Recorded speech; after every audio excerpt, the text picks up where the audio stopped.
ములుగు జిల్లా మంగపేట మండలం కమలాపూర్ గ్రామానికి చెందిన ఇనుముల భవాని హన్మకొండలోని ఒక ప్రైవేటు హాస్టల్లో ఉరివేసుకుని ఆత్మహత్య చేసుకుంది. ఇంటర్లో ఎంపీసీ మొదటి సంవత్సరం చదువుతున్న భవాని హన్మకొండలోని నక్కలగుట్ట వైబ్రెంట్ అకాడమీలో హాస్టల్లో ఉంటుంది. అయితే హాస్టల్ నిర్వాహకులు భవాని తల్లిదండ్రులకు సమాచారం అందించారు.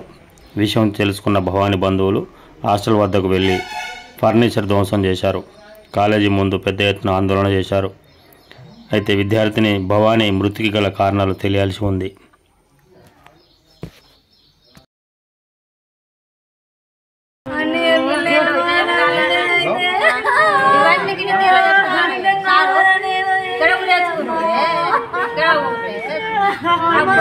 ఉన్నా